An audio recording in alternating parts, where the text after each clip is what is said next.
particular order for chapter 5 only of the Grapes of Wrath, what would be examples of diction, imagery, details, figurative language, and syntax that you recall that you took note of? Let's get the easy one out of the way. Most people see an extended metaphor taking shape. The bank to a monster. Okay. So, maybe, there we go.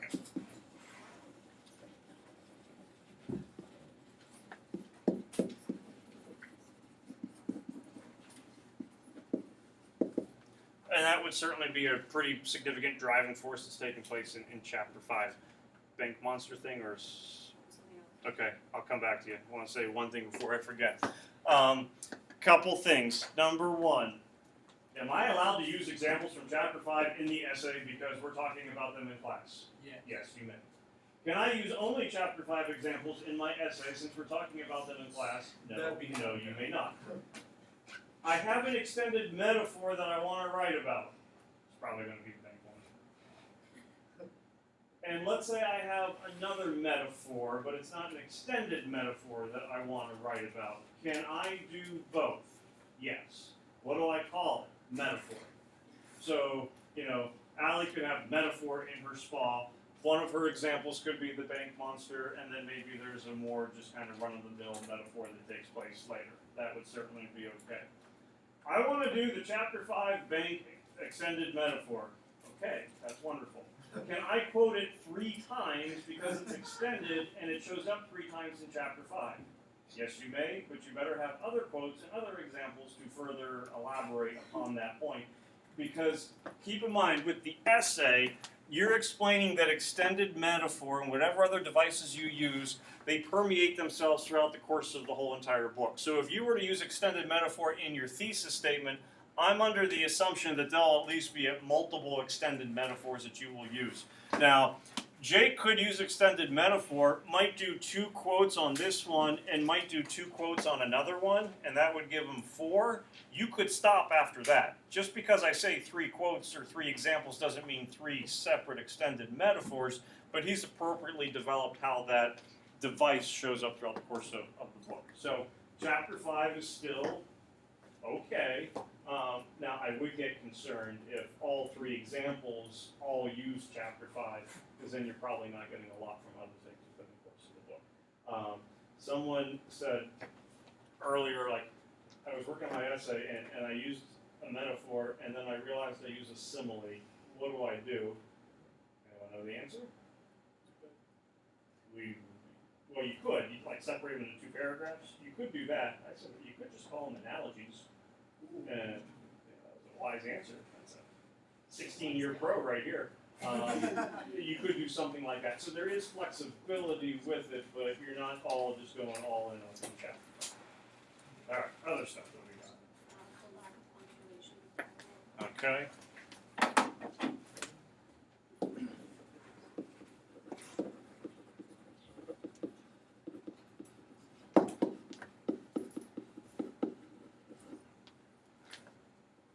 You put a UE on dialogue, or do you just leave it? You go UE? All right.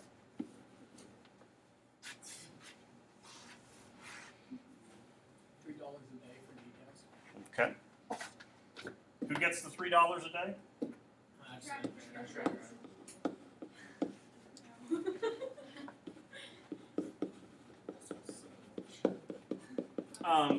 Sean, what's he say he's going to do with those $3? He's gonna feed his family and buy his son shoes. Okay, he's going to buy shoes. So even it's not a number, but something as specific, a detail, a fact as what the money would get used for. You could parlay that into. So certainly the $3 works. The 50,000 acres of land works. Numbers of family. But if you're coming across just facts in other chapters that there's not a numeric element to it, that doesn't mean it cannot be a detail. I think sometimes people turn details into digits, and it doesn't have to be that. If you want it to be, that's fine. Don't go digits in your spa, but you just kind of keep it at details. Even if you're clothing, saying buying shoes, is that still considered a detail, or if you're mentioning it in a sentence, not quoting it? You had me and then you lost me. Because you said you could section Mhm. at the end, that's still like considered detail either way you do it. Right. Yes. And so, two things, like that would still count as a detail from a figurative language standpoint. And because you're calling to a specific example and you put Steinbeck 51, that's still a specific element of support that would count towards your 3. It's just that your other 2 you would have to have quotations for. But yeah. What else? Well, I don't know if this is one, but I thought it might be syntax whenever they like repeat the phrase "God knows" Mm-hmm. to show that like none of them know, like they're all really confused. You could do a couple things with it. You could simply call it repetition. And either or would be fine. You could go repetition. Some people would, depending on also what's maybe getting used, you could go parallel structure, parallelism. That would be okay, you know, where that sentence structure kind of repeats itself. But if you were taking a look at, you know, the lack of control that people have over their own lives at this point, you know, that repetition could kind of illustrate that feeling of exasperation that they have at this point. You know, it's out of our controls. It's only God knows. Byron? Sort of off the same idea of repetitive diction. So like they tell the same story twice, or they'll do the same thing over and over. Do you have a specific example in mind for it?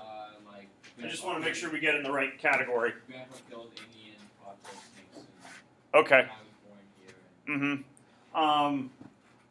here.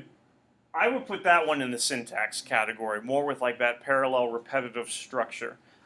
When you get into the diction, you want to look at the specific impact power that like individual words can have. So if it gets into a point where you're looking at how the concept gets repeated over again, repetition might be a better one for you. If there is a specific word, and like page 49 for me probably has the strongest connotation when it comes to a word getting used. Now it is repeated, but it's kind of like a form of, you could probably call it violent diction. But there's a word on 49 that shows up a couple times that I would go, all right, there is some impact behind the use of that word. Any? Iron. Nope. It's in that first paragraph. Not the first full paragraph, but the paragraph that starts on 48, dealing with the tractors and the land. Raping. You could, like brutal diction, you know, could be a term that you would use. But when it comes to the use of that word, number one, I don't think we have to explain why the connotation of it is so strong. What makes it especially powerful, I would say, is the context in which it's being used, because it's, you know, tractor to land. So it's kind of making that comparison, that analogy as to what's happening. There's a lot of other words that he could have used that would have still gotten his point across. And it still could have gotten the point across very effectively. But he purposely went with that term to really drive home the impact of it. So that's where I would say, you know, whether you want to call it brutal diction, violent diction, I'll go brutal. You get a better sense as to how an individual word can create an impact for a whole entire passage, chapter, book. Now, one thing to watch out with diction. You know that in your thesis statement you need to have an adjective at the front, like I do here. If I call it brutal diction, then all of my examples of diction in that paragraph need to be brutal. You mentioned iron, Kobe. You know, you might be using mechanical diction. There's a lot of robotic terms and just like, you know, the iron, the metal, that kind of stuff. So you would want to find multiple examples of that type of diction throughout. That can be the one tricky part about diction is you are picking a category. You're not going to go diction, here's some brutal, here's some mechanical, here's some hopeful diction, and kind of try to meld all those things together. It's not going to work. So I'm not trying to keep you away from diction, but whatever type you choose, you got to stick with it throughout. And again, you're not going to, because since he uses the term twice, you're not going to quote both times and count that as 2 examples. You're double dipping at that point, you know, pretty much with it. Any imagery?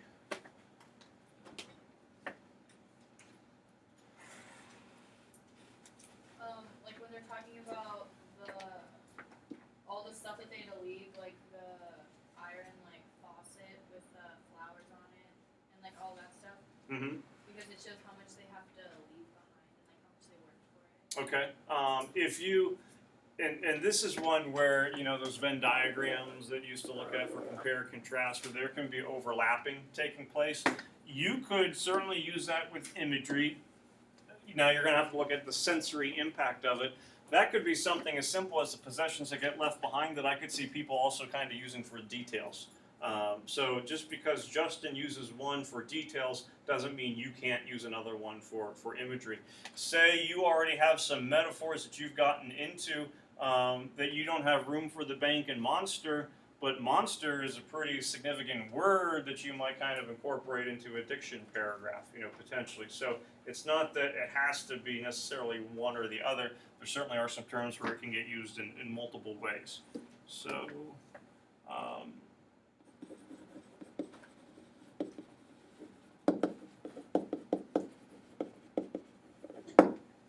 anything else with imagery, Lizzie?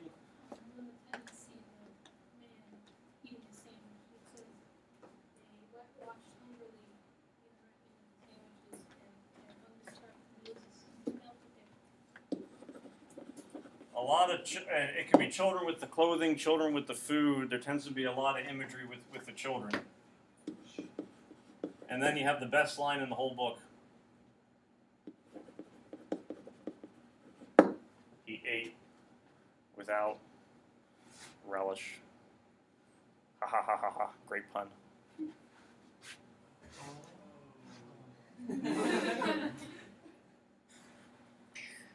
Hey man, I was focused when he was talking about the tractor and the sexual way.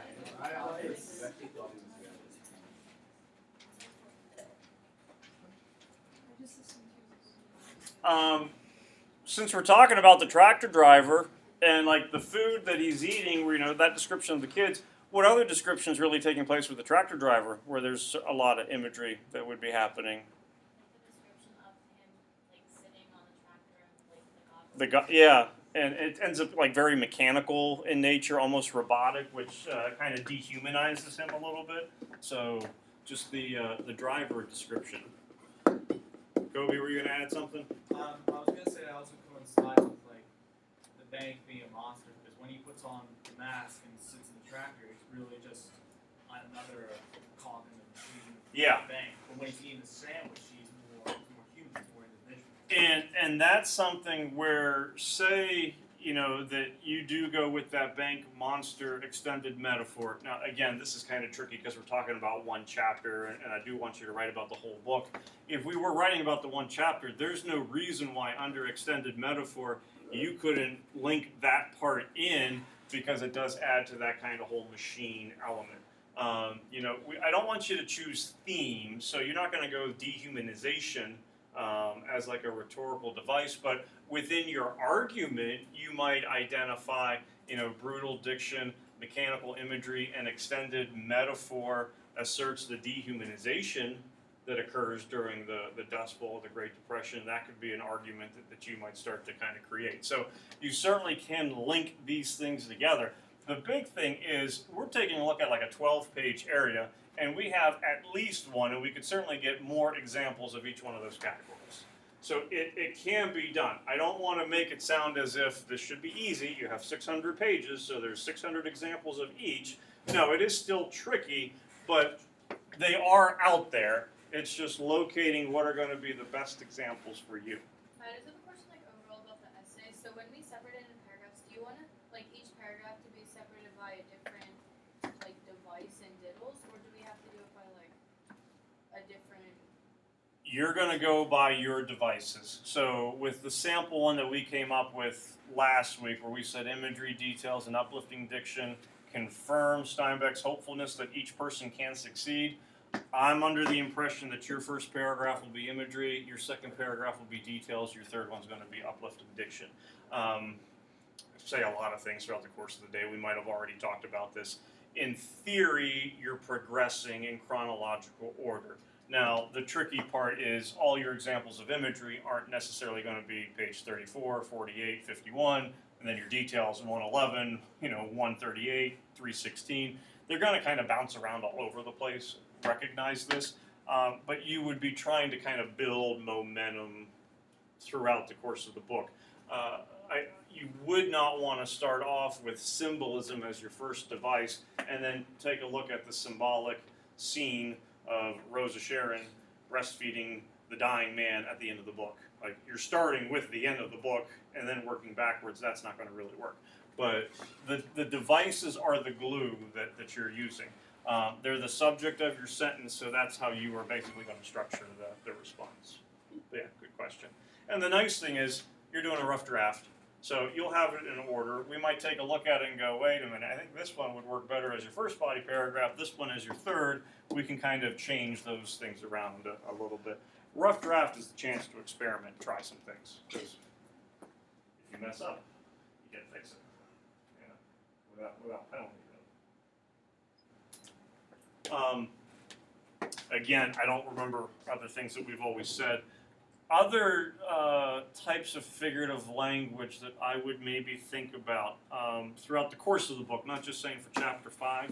Motif is a good one, especially for lengthy books. I think when you were doing A Tale of Two Cities is probably when motif was coming up quite a bit, like different kinds of color imagery and whatnot that were used. Motif is going to be recurring, might be a theme, might be an object. It can even be forms of dialogue, which we'll get into a little bit later. You know, the handbills might be a motif that you kind of take a look at depending on what you're doing. But that's a nice one where by definition it reoccurs throughout the course of the book, so you know you're going to get a variety of examples. Another one I think we mentioned, allusion. Steinbeck makes a ton of them. Some are very direct, some are indirect. So he makes reference to revolutionaries like Lenin, Paine, Marx, Jefferson, and things like that. He also does a lot of others throughout the course of the book. He does a lot of biblical allusions throughout his book. Again, some very direct, some not so much. One that people will sometimes point to, personally I think it's a little bit of a stretch, is the $3 a day. Some folks look at that one as being a biblical allusion. Any ideas why? Kobe does not see it. I'm not. It's okay. That's not mine. Do people actually, do they say it's the Holy Trinity? No. It's powerful. You're not going to get very far with that one. Never mind.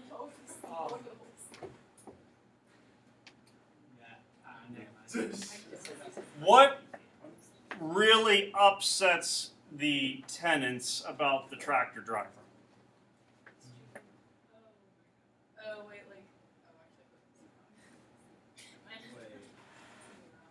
We're getting a whole lot of, oh, but then no one's saying it. What upsets the people about the tractor driver? He's hurting his own people. Okay, he's like one of them. You know, you're Davis's boy. So not only would he be a tractor driver, but what other TR thing would they call him? If you're turning against your own, he's a traitor. Judas. Really?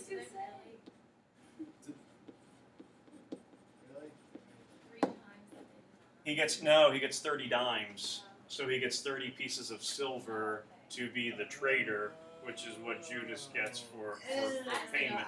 I think with that one you're pulling it out a little bit. However, I will say, think about a couple things. Very plague-like throughout the course. Like, you know, it's just even in chapter 5, the tractors are like a swarm of insects, you know, taking place. I think we mentioned last week there's a mass exodus that is taking place, you know, going towards the promised land on this brutal stretch. Who's making the trip within the Jodes? Let's count them. So we got like Ma, Pa. Who Grandma, Grandpa. Okay, hold on. Grandma, Grandpa. Casey, Al, Tom, Rose of Sharon. Noah, Rose of Sharon, Winfield and Ruthie, Winfield, Connie, one more. We already said him, Jim Casey.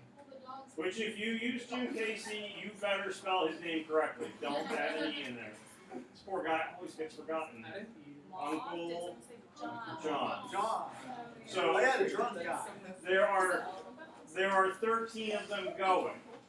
But who is like the spiritual leader? It's Jim Casey. What are his initials? Jesus Oh! Christ. And his 12. Oh my god. Oh my That is God. I feel like Actually, we counted somebody, or no, we did say no. Yeah. Okay. I was gonna say we forgot about it. They got a space. And then you do, and even at the end of the book, there would be two that people look at where even though the baby is stillborn, that gets put like essentially in the basket, in the river, kind of sent out that there's still hope maybe for these people, a Moses kind of Exodus thing happening.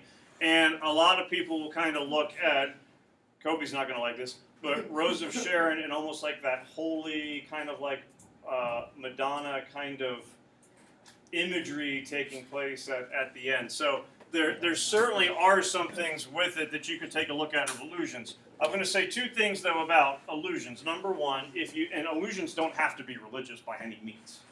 It is something common though that writers will use. Grapes of Wrath in itself, the title is a religious allusion to text. Don't ever feel like you have to include religious allusions because you don't have to.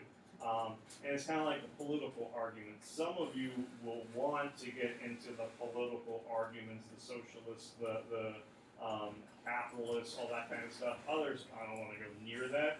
You stay within your wheelhouse as to what you're going to be comfortable with. So don't try to make an argument that you have fit into something else, because if you don't have an understanding of what it is you're writing about, it's not going to go well.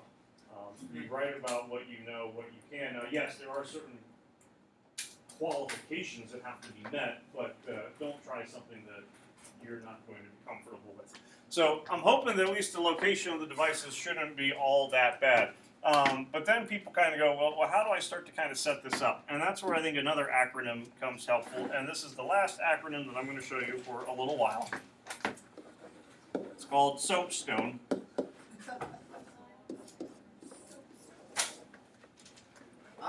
Soap, stone. The last one is tone. It's not a joke. It's not meant to be. It's meant to help you. There's three acronyms that we use quite a bit early on: diddle, spa, soapstone. Of the three, I think people neglect this one the most. At the same time, I think it can be, I don't want to necessarily say the most helpful, but it can make things a lot easier when it comes to setting up an argument for a book. What it stands for is speaker, occasion, audience, purpose, subject, and then as we said, tone is tone. Not to sound mean, I think why people might not utilize this one as much is because it requires you to think. And the answers aren't necessarily in the book. It's looking at the context surrounding the book. So for example, speaker is, we take a look at, okay, who's our author? Our speaker is, but I don't want you to write John Steinbeck because that doesn't really mean anything to the average person. I mean, you know who Steinbeck is, you've read The Pearl. Some of you, for some reason, like the book. Most of you don't. But it's better to come up with if I can spell, abstract qualities about Steinbeck. So what are things that we know about Steinbeck, or we can infer about Steinbeck based from the book or books that we have read? It says he was born in Salinas, which is the Pacific Coast, and I know that was mentioned, like that specific location. And it surprises people that he is from California. Because the argument is he comes down pretty harshly on the state of California. Most people would assume he must be from like Oklahoma or something, that he's fighting the fight for the Okies. But he's from California. So there is some significance with that. And again, Kino, Juana, Coyotito, may he rest in peace. That wasn't funny. A lot of his books, he tends to kind of fight for the poor or those who are, kind of being pushed down by others. So what would be, if you pick up the fight for others, even though it's not you specifically, what's like a term that we might use to describe you? He is an, I don't know what you said. He could be an advocate or an activist, kind of for the quote-unquote the little guy. He made the journey. he wasn't a migrant, but he lived in Hooverville as he was collecting information and stories for the book, so he kind of lived the life for a little bit. Politically, how would you view him? He doesn't seem to be, yeah, so we're not saying that he's a full-out socialist or anything like that, but there certainly seems to be some socialistic qualities about him. At the very least, maybe you could say an idealist. I think in theory people like socialism, and then it tries to go into practice and it hardly ever works. But it means something to go, okay, the author is a advocate activist from California who has idealistic or socialistic tendencies, as opposed to going, the speaker is John Steinbeck. There's name quality, but you get more information from this. Occasion, I'm going to try to speed it up a little bit. When are we? Dust Bowl, Great Depression.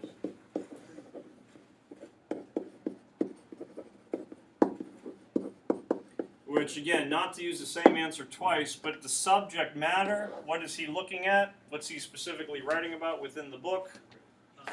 The migration during the Dust Bowl.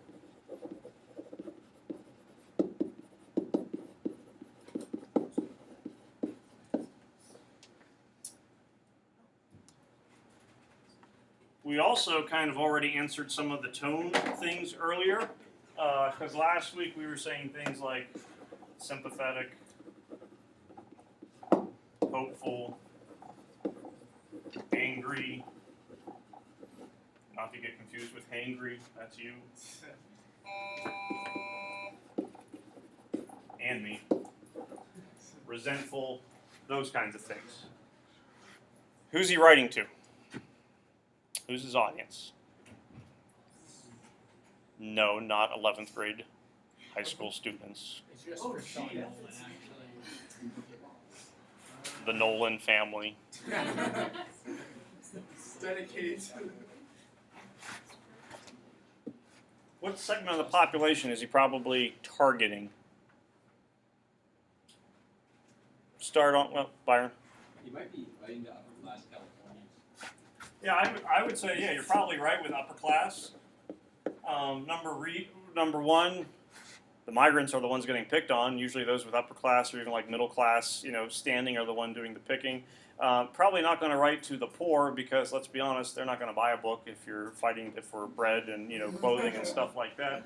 And then it certainly could be upper class Californians. I think you could also make the argument that it's not people on the West Coast, but it could be people on the East Coast who might not be as knowledgeable about it just because of, we're so far removed from Route 66. So, again, it's not that you know this for sure, but it gives you some context as to how the book can work, which gets us into our important one, which is purpose. And it's the same thing as a SPA. We're looking for verbs. So what is he trying to do for or to the upper class Californians or the East Coast readers? Lizzie? Okay, so educate could be an option. Green. And again, this depends on arguments a little bit. You could kind of do like advocate again. Advocate, Kobe. He's trying to project the words of light and suffering, project it out to a wider audience, so they know what's going on. I think we're probably coming up with synonyms for educate and advocate. Like it's kind of like in that. I know what you mean, like kind of like communicating that, but Yeah. I think those two are probably going to cover Expose. expose the travesties. We might have used this one on Friday. I don't remember. It might be condemning Yeah. treatment or criticizing. But what this does is it gives you a better idea, I think, to come up with an argument about an issue when you have taken the audience and all those things, the subject matter, the tone, into your mind. So I think what you also do then is, all right, of these purposes, which one do I like the best? Some of you will like advocate, some of you will like educate, and then you can kind of parlay that into your thesis statement, into your SPA. What is that last word in green? Criticizes. Where is that? In what way does that say? That's Looks like it says like that is a CPITICIGS.